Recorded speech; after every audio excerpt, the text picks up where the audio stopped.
Hello সবাইকে, রিমিস drawing ওয়ার্ল্ডে নতুন একটা ভিডিওতে সবাইকে জানাই অনেক অনেক স্বাগতম।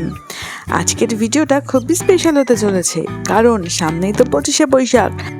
আর ঠিক সেই কারণেই আজকে আমরা আঁকবো আমাদের বিশ্বকবি রবীন্দ্রনাথ ঠাকুরের একটা খুবই সহজ এবং সুন্দর একটা ছবি। প্রথমেই আমি ফেসের আউটলাইনগুলো করে নিচ্ছি।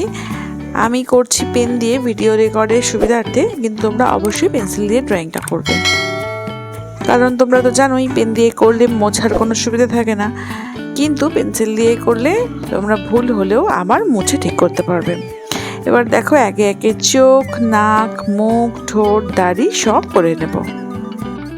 আচ্ছা, এক্ষেত্রে চোখ আঁকার সময় একটু খেয়াল রাখবে দুটো চোখ যেন একটু সমান মাপের হয়। এবার করছি চুলের অংশ।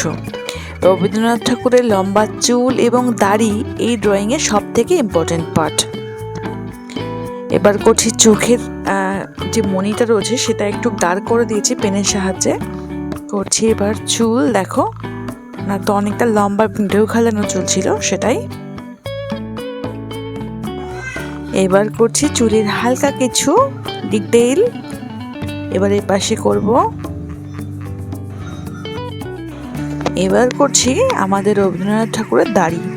যেহেতু ওনার দাড়িটা একটু লম্বা ছিল এবং ঠাক ঠাক ছিল, তা সেই জন্য একটুখানি ঢেউ খেলানো হিসাবে করছি। এবার করে দেবো তার দাড়ির ভিতরে হালকা কিছু ডিটেল। দেখো ঠিক এইভাবে, ব্যাস হয়ে গেছে। এবার এপাশে চুলে হালকা কিছু ডিটেল করে মাথাটা কমপ্লিট করে নেব।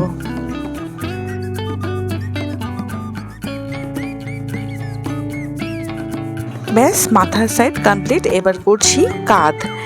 এবার করছি ড্রেসের কিছু অংশ, জ্যাপারের জন্য কয়েকটা দাগ। ব্যাস আমাদের মোটামুটি ঠাকুরের ফেস এবং ফিগার কমপ্লিট।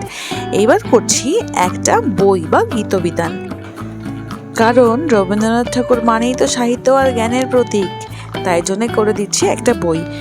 আর এই বইটা দেখো খুবই সোজা করে ড্রয়িং করেছি, কেবল মাঝখানে একটা দাগ টেনে দুপাশে দুটো বইয়ের পাতার জন্য দাগ স্ট্রেচ করে জাস্ট সিম্পল ভাবে করলাম, যাতে তোমরা খুব সহজে একবার দেখলেই আঁকতে পারো। হয়ে গেছে। এবার পাশে করছি একটা কলমদানি। আগেকার দিনে দোয়াতের কলম ছিল না, যেটা কিনা মাথায় পালকের মতো একটা কিছু ছিল, সেটা দিয়ে লিখতো, তাই করে দিচ্ছি একটা পালক। হয়ে গেছে। এইবারে করছি একটা ফুল। এই ফুলটা সেরকম কোনো তাৎপর্য নেই, জাস্ট একটু সুন্দর দেখানোর জন্য করছি।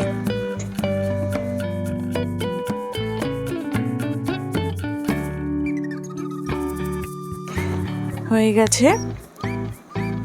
এইবারে সব শেষে ড্রয়িংয়ের মধ্যে বাকি রয়েছে ওপরে দুটো পাখি। পাখি মানে হচ্ছে শান্তির প্রতীক বা পায়রা, সেই পায়রা দুটো ড্রয়িং করব।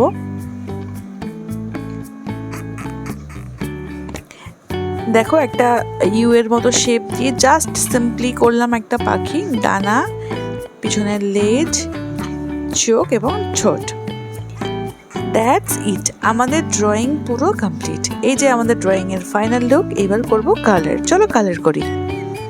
এই ছবিটা কালার করার জন্য জাস্ট হাতে গোনা কয়েকটা কালার আমি ইউজ করছি, যাতে একদম সোজাভাবে চোখ বন্ধ করেও তোমরা মনে রাখতে পারো এবং ড্রয়িংটা করতে পারো। দেখো প্রথমে ফেসের জন্য ইউজ করছি পিচ কালার। এইবারে ফেসটাকে একটু সামান্য হাইলাইট করার জন্য ইউজ করব অরেঞ্জ কালার। এই অরেঞ্জ কালারটা দিয়ে একটু কপালের সাইডটা আর একটুখানি চোখের সাইডগুলো জাস্ট হালকা একটু হাইলাইট করছি, কোনো সেরকম চেপে চেপে নয়, কোনো হার্শ উপায় নয়, জাস্ট ঠিক। দেখো হয়ে গেছে। এইবারে অ্যাশ কালার দিয়ে, ওনার যেহেতু সাদা চুলদারি ছিল, তাই এই অ্যাশ কালারটা দিয়ে সম্পূর্ণ জায়গাটায় নয়, জাস্ট কয়েকটা জায়গায় একটুখানি লাইট এবং ডিপ শেড তুলে দিচ্ছি। চুলে, দাড়িতে, সব জায়গায় দেখো এইভাবে হালকা হাতে, একদম চেপে চেপে নয়।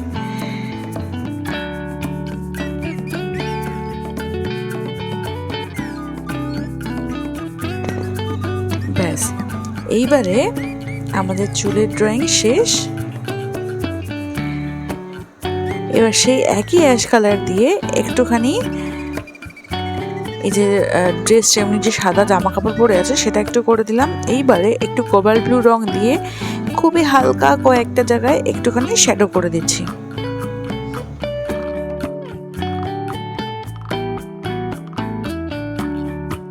আমাদের ড্রেসের কালারও শেষ। এবারে করছি ফুল। এই ফুলের জন্য আমি একটা রেড কালার ইউজ করছি, তোমরা যে কোনো কালার পিঙ্ক অরেঞ্জ সব ইউজ করতে পারো। পাতার জন্য করছি সবুজ। এইবারে বইয়ের যে কভারটা রয়েছে সবার নিচে সেটার জন্য ইউজ করছি বার্ন সাইনা।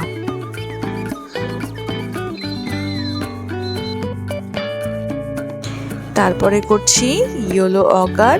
যেহেতু বইটা একটুখানি আগেকার দিনে তো আমাদের এখনকার মতো বই হতো না, একটুখানি বাঁশপাতা কাগজের বই হতো, একটু ইয়েলোইশ, সেই জন্যে সেই একটা এফেক্ট দেওয়ার জন্য হালকা ইয়েলো রং করে দিলাম।